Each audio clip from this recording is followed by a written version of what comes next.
Hello guys, welcome back to my YouTube channel. आज है 13 फरवरी 2022। 13 फरवरी 2022 के जितने करंट अफेयर्स इंपॉर्टेंट हैं इस वीडियो में डिस्कशन किया जाएगा। अगर हमारे चैनल पर नए हैं तो मेरे चैनल को सब्सक्राइब कर लें और बेल आइकन घंटी को प्रेस कर लें। आइए चलिए वीडियो को स्टार्ट करते हैं। फर्स्ट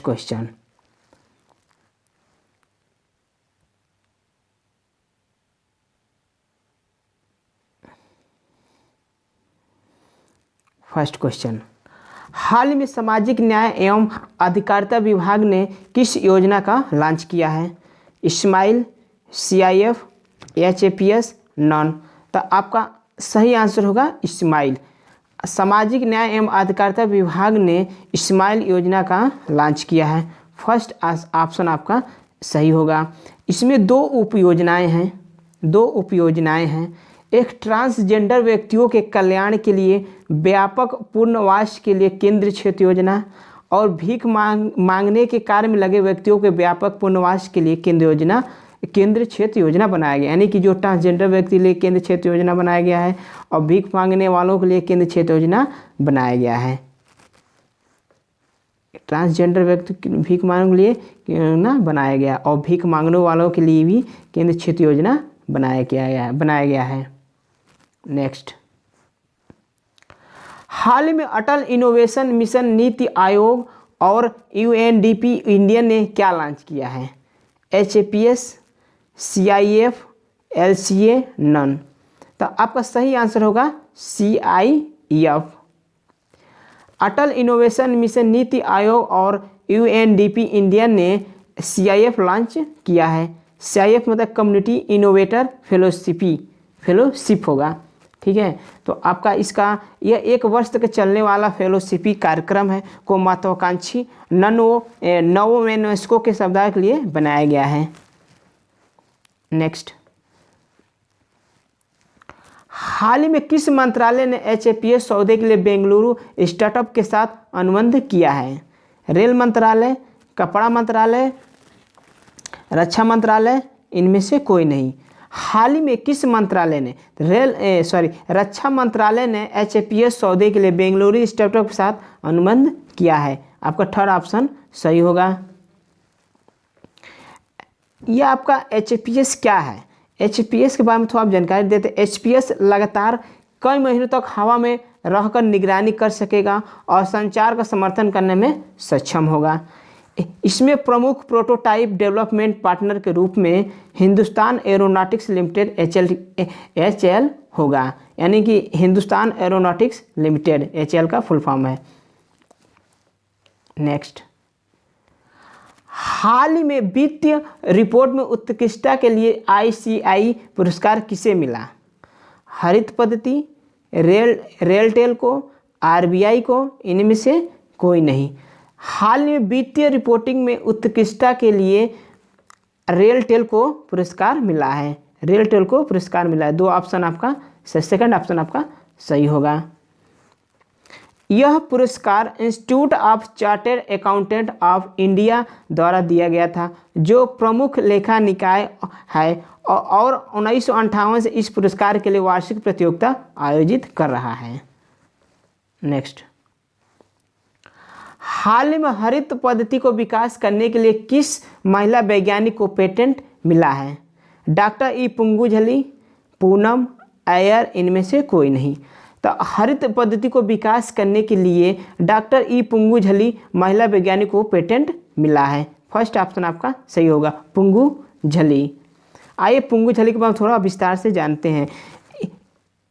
यह IIT मद्रास के एक महिला वैज्ञानिक डॉक्टर E पुंगुझली को नामक औषधिक रूप से महत्वपूर्ण यौगिक के उत्पादन के लिए हरित पद्धति के विकास करने के लिए एक पेटेंट प्रदान किया गया है। औषधि के रूप में महत्वपूर्ण यौगिक उत्पादन करने के लिए हरित पद्धति को विकसित करने के लिए पेटेंट प्रदान किया गया है। नेक्स्ट, यही है डॉक्टर E पुंगुझली। नेक्स्ट, हाल में सिंगापुर एयर शो 2022 में किस देश का LCA तेजस भाग लेगा? चीन वायुसेना, बांग्लादेश वायुसेना, पाकिस्तान वायुसेना, भारत वायुसेना। तो सिंगापुर एयर शो 2022 में भारत वायुसेना LCA तेजस भाग लेगा, LCA तेजस भाग लेगा। आइए इसके बाद थोड़ा जानकारी ले लेते हैं, आपको जानकारी बता देते हैं। तेजस भारत द्वारा विकसित किया जा रहा एक हल्का व कई तरह की भूमिकाएं वाला जेट लड़ाकू विमान है। यह बिना पूंछ का कंपाउंड डेल्टा पंख वाला विमान है। इसका विकास हल्का युद्धक विमान या LCA नामक कार्यक्रम अंतर्गत हुआ है, जो 1980 के दशक में शुरू हुआ था। 1980 के दशक में शुरू हुआ था। यह हल्का भी है, इसका बिना पूंछ वाला भी है, बिना पूंछ वाला भी है, बिना हल्का वाला भी है। नेक्स्ट, एयर शो चलने वाला है आपका सिंगापुर में। यह 15 से 18 फरवरी तक आयोजित किया जाएगा। और ये सिंगापुर एयर शो द्विवार्षिक कार्यक्रम है, जो वैश्विक विमान उद्योग को अपने उत्पादन प्रदर्शित करने के लिए एक मंच प्रदान करता है। नेक्स्ट, हाल ही में किस बैंक ने प्राकृतिक खेतों को बढ़ावा देने के लिए जीवा लॉन्च किया है?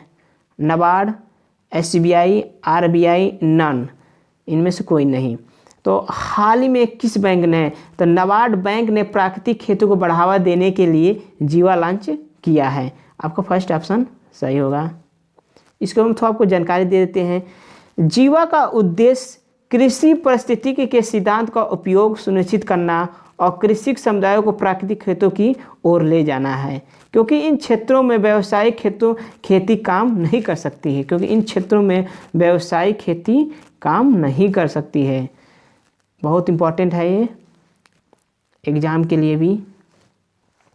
नेक्स्ट, ये जो आपका जीवा है 11 राज्यों में अपने। हाल ही में किस देश के वैज्ञानिक ने अगली पीढ़ी का प्रोबायोटिक विकसित किया? भारत, रूस, बांग्लादेश, पाकिस्तान। तो भारत देश के वैज्ञानिकों ने अगली पीढ़ी का प्रोबायोटिक विकसित किया है। आइए इसके बारे में थोड़ा आपको जानकारी बता देते हैं। यह institute of advance study in science technology Guwahati के भारतीय वैज्ञानिकों की एक टीम ने एक डेयरी उत्पाद से अगली पीढ़ी को प्रोबायोटिक जीवाणु लैक्टोबैसिलस प्लाटरमा की JBC5 की पहचान की है। यह उत्पाद के स्वास्थ्य रूप से उम्र बढ़ाने को बढ़ावा देने में बहुत अच्छा प्रदर्शन दिखाया है। टीम ने इस प्रोबायोटिक जीवाणु का उपयोग करके एक दही भी विकसित किया है।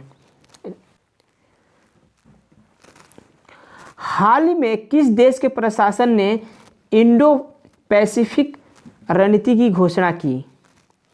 अमेरिका, भारत, चीन, रूस। तो हाल ही में किस देश के प्रशासन ने की इंडो पैसिफिक रणनीति की घोषणा? तो अमेरिका प्रशासन ने इंडो पैसिफिक रणनीति की घोषणा की। अमेरिका फर्स्ट ऑप्शन आपका सही होगा। हाल ही में किस देश की सरकार ने ड्रोन पायलट लाइसेंस की आवश्यकताओं को समाप्त किया? अमेरिका, चीन, रूस, भारत। तो भारत ने ड्रोन पायलट लाइसेंस की आवश्यकताओं को समाप्त किया। समाप्त इसलिए किया कि मेड इन इंडिया ड्रोन को बढ़ावा देने के लिए भारत ने विदेशी ड्रोन के आयात पर भी रोक लगा दी। मेड इन इंडिया ड्रोन को बढ़ावा देने के लिए। नेक्स्ट, हाल में चार्ल्स डार्विन दिवस कब मनाया गया? 11 फरवरी, 13 फरवरी, 12 फरवरी, नन। तो आपका सही आंसर होगा 12 फरवरी।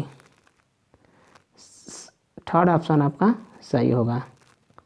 आइए आपको थोड़ा चार्ल्स डार्विन दिवस के बारे में बताया जाए। यह एक अंग्रेजी प्रकृतिवादी भूवैज्ञानिक और जीव विज्ञान थे, जिन्होंने विकासवादी जीव विज्ञान में उनके योगदान के लिए जाना जाता है।